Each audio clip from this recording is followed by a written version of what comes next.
Hi mayam. Pari mo mubang na mayam mo ka tarano okseri mayam. Okseri mayam, welcome, most welcome mayam bu. Ngasi amuka ano ba mubang ma pura laksere mayam. Ano bang tani ko mayam? Han ba sabani? Khongdrumga ngaga thongba leire siga.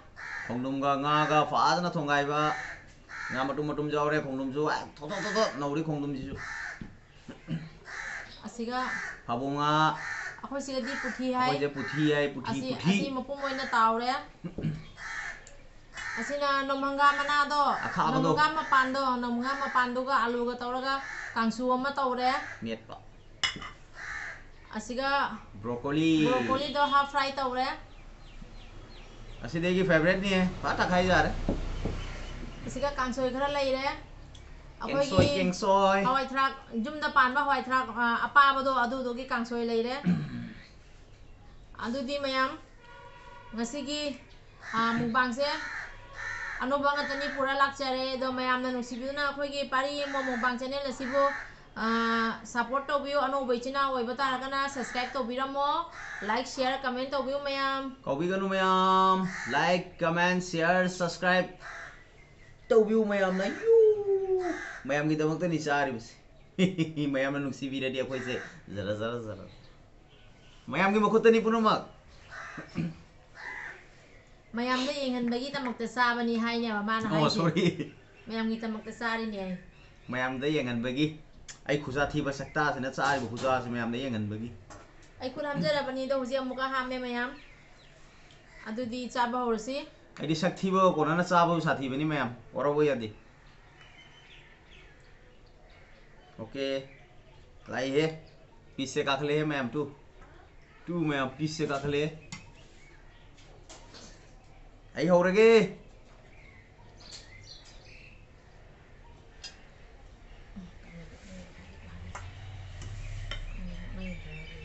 oh wahai ma soire me kanglei pak na yai phare udo pa khang mana yai phare mai te yakoi na yai phare haure se ai haure ge haure se yai be te haure ge mayam yeng biu nung si biu mayam support to biu gadrang 11k amtang bang yon biu hoge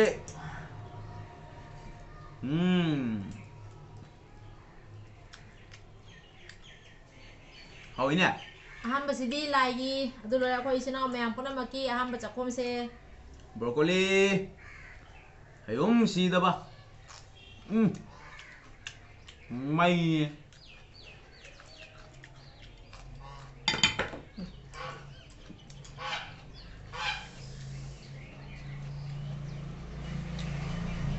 nungay tahu tadi mukbang yo kan nungay che sin naman ka mapando miet pani hawi jam ba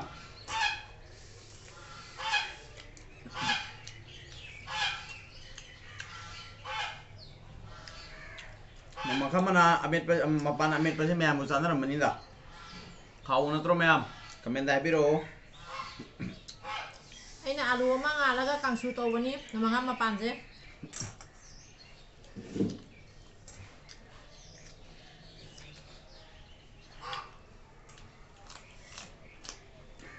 haure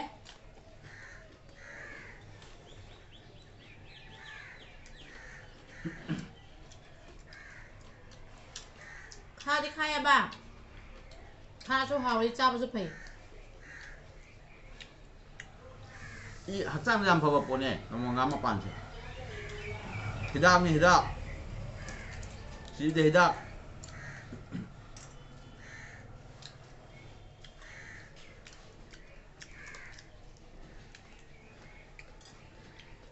mayam na ne support to bole pi kanu ko broccoli se half fry ni mayam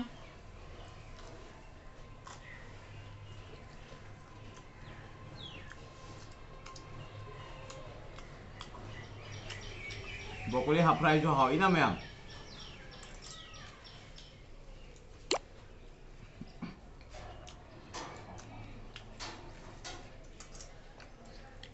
चाबदा हाउबा करिनो Meitei चाक हिंजांग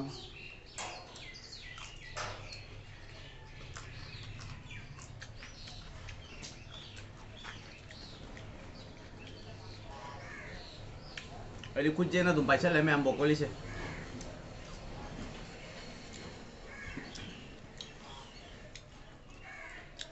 कोई कमाई लो नहीं तुम अरे हेते दोनों को क्यों जात हो गए पैसा नो पारे के दो नंगे लो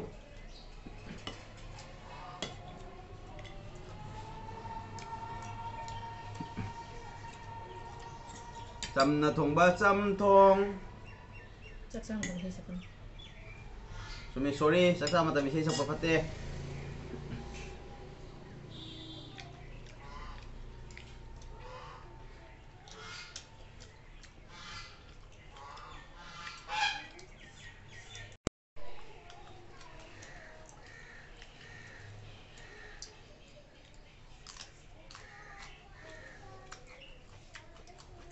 haure wow akwai nusibai sinau mayam ai jena janga se no bai bi bata boy di subscribe to biramo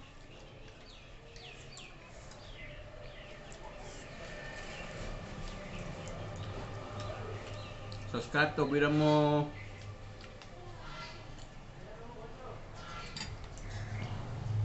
hana degi aku ga connect lai bechina aur kana nuksi nuksi comment to biramo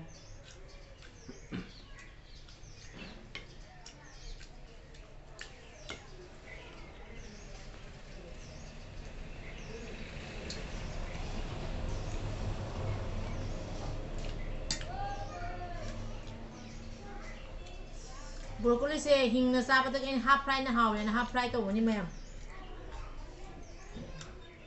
mayamna ke gi mathak ta ke gi mathak ta ke gi mathak ta ke ohen biro mayam na ngam da ba kan sum leite apun mana pangal ne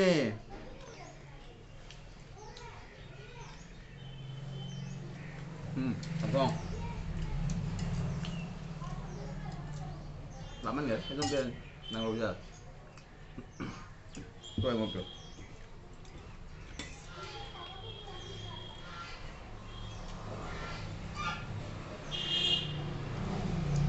haure mayam haure jam kam soi jam haure không đúng được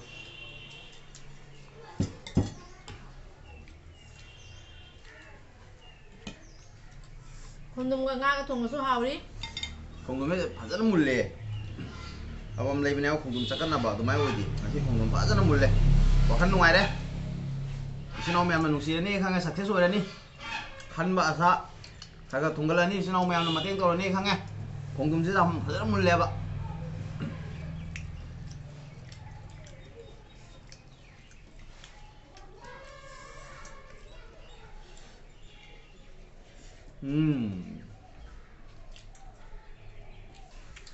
ข้าวมันจะข้าวสุดข้าวหนึ่งซาแล้วบันนี้พยายบกี้ jam na sukha man te da mela khau bane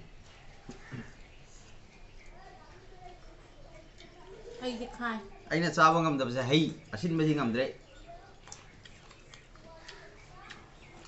athum mai maram de piro angam ba sa ga hin mala athum ba chawa ngam da ba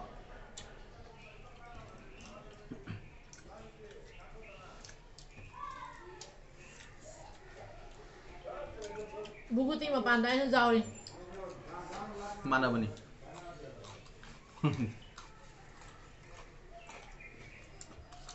rồi hai kubang na kan ba do meng sang nu ine po chai sia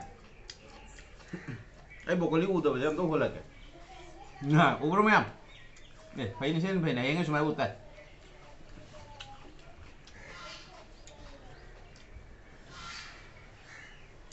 bol pi bei type ta ka ne se se kai दुबाइना मैम अखोद बोल पीरक्तोइसे नोई नुआइजरो ममंग थाना ससरो अखोइना मतेंग तौरे खुद समना कामिनसे ma'am support से जजन तौसलक्तोइने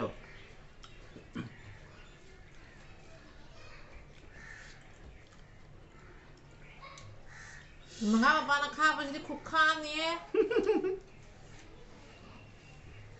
Nga masak nang kip.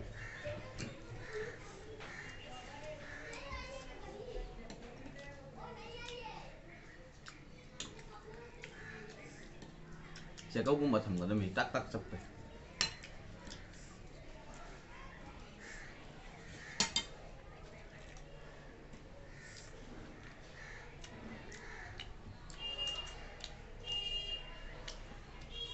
Mana jangal sano mayam ngasidi.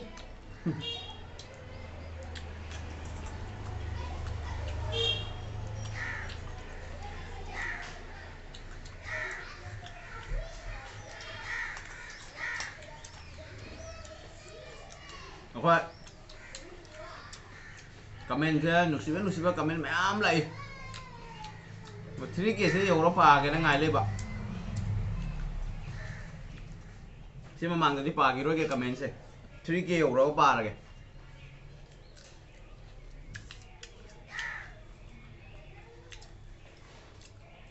Bet comment mi ani na lai mayam. Khoi jam harau le bet comment phang ni sia. Bet comment pe du su. Comment pa man tan nungai ni.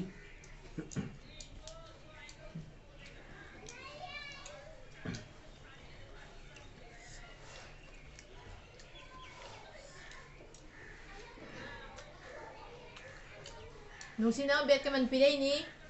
Yam nusi na bet comment pilay do. Kali da soi no hai bi do. Do hai rakte. Ma pi ku pi du di dum jam sang na di ta ba khara sauning ba wai oi ba. Do comment pa ngwa tan nungai ni. Ready? Lấy ru, ngay ru, nang bet comment do.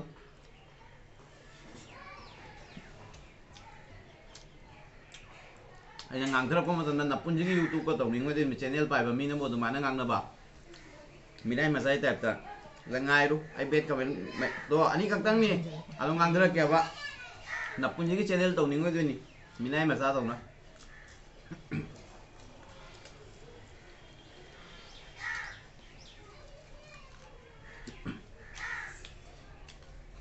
ai nghĩ cho nó mẹ nó số đồng xí nào khôi phục trình gật video về xe mà mình này thằng nó mà lên tháo rồi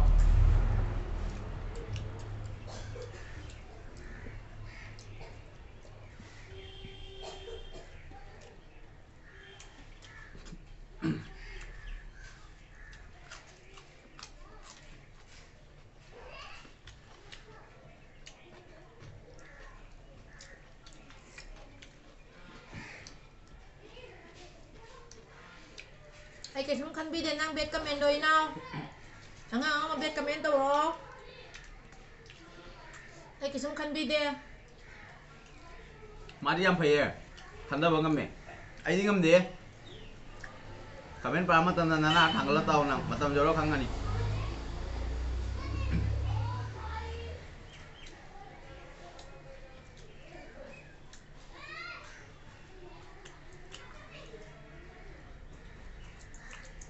ai rồi đây má lèo đây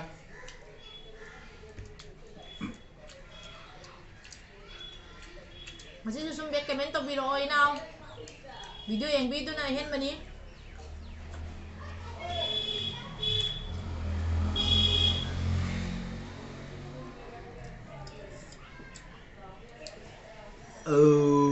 ai rồi giờ đây cút số ham giờ cái mà bố đây ngay xí đấy nó ngâm mẹ những tí đấy ngâm mình nông khắc vang ngâm gì à haure xin ông em nung si bahai đâu này tôi sao rồi nè làm mà tao ngon tiêu có khara hung bọ khana nó ốc rồi có đó chả cái này có cái mà mình đồ thấu thuốc đây ý đó thầm mẹ hayang magi sao mà tầm ta hay cái mình đồ ai gi nung si ra ba inau surja sinam thôi ya na thôi only thôi ya na channel làm sulai bani support to view em đó gam lấy nung si ba sinau mà am lấy comment nung si pi ba thằng cái gì cũng nó cô mà tao không đi làm mai pa coi view ai đi lôi giờ đấy theo xin đó không Thank you. Cái số này đúng không kìa? Yes.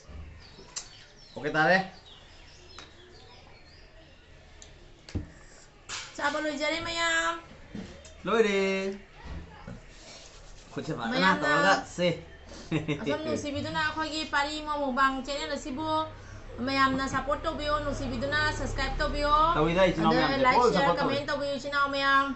Bet comment pipi lebe chino singsu ai kisam waru jade asum ngahaki sauning na hailakpani khanjai ado kai da soino kamai toro haino ina hoi pen da bale su asum haibiro akoi kisam khanjade ado akoi ge soibo oiram basu jai na khanjare ina ado nusibiduna channel sibu ina na su share to bio bet comment pipi rak paina bo thagachari like to bio na mana ba sing su share to bio nusire ba ina matang siga loisenjare mayam ngasi gidi sawa thap ko lore thalle matang siga loisenjare ke mathang amuk thanggal ke nungai nungai ba mukbang